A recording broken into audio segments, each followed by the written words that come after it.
going to be doing lamb and beef koftas and some really fast flatbreads. Got some lamb and beef mince.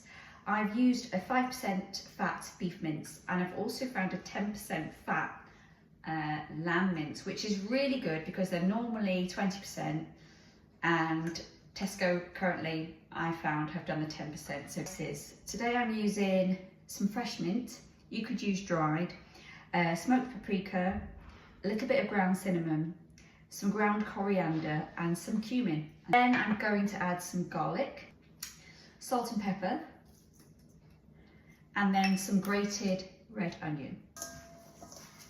And I'm going to mix it all up. I'll start, I think, by just dividing it into half. This is just as good. So perhaps I'll make them into sausages. But yeah, if you just take them like that and just, can you see what I'm doing? Just literally just keep squeezing, squeezing, squeezing, and they lengthen and they go quite uniform. It's quite a decent kofta shape, I would say. So I think I'm just going to pop these in the fridge while I do the flatbreads. Plain flour if you want, but today I'm using self-raising.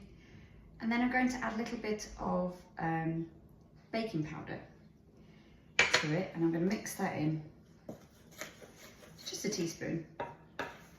And then I'm using some kefir yogurt, natural yogurt. You can use Greek yogurt, you can use more or less any kind of yogurt you like. I'm using, I think this is the full fat one, although calorie wise there's not that much difference between fat-free and full fat.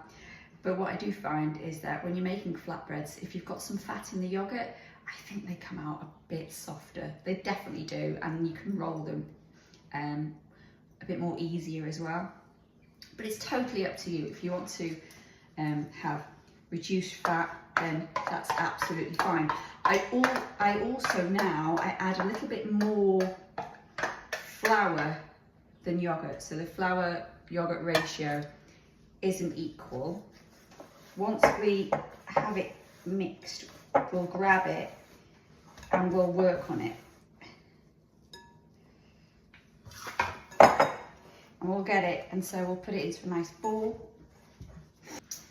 So roll. That's how I do it.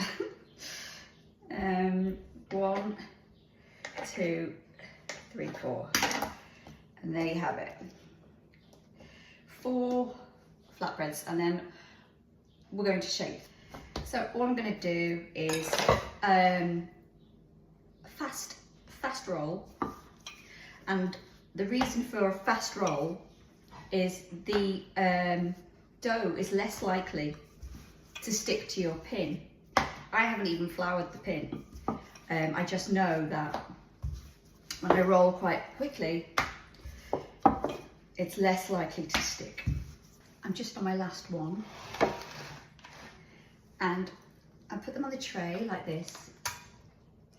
And what I'm going to do is I'm just going to add a tea towel just over it for a minute or two while I clean this. Just use the this is the julienned peeler, so it's got those weird little teeth, extremely sharp. I know it's a wok, but honestly, my mandolin fits so well. And it's just great to slice cabbage with ease. Try to do it on a slant. The delicious red one. Oh, I've done a lot. Look at that, beautiful. 2, just flip them over. You don't have to use your fingers, obviously, it's probably not a good idea, but asbestos mum hands, I don't know if anybody else agrees. And you might start to see them bubble straight away. I can see some bubbles here now already, but this won't take long. Okay, so I've just got the last one cooking, and there's lots of bubbles. And now I can set them aside Fry the koftas. 4-minute shoots each side. We're going to turn them over. We've got those nice lines on them, which you get when you use the griddle. And now for the best part, assembling. And I'm going to take one of our delicious flatbreads. Look at that. It's actually quite heavy. And all I've done is I've got my garlic and onion dip that I bought ready-made, but I've added some of the kefir yogurt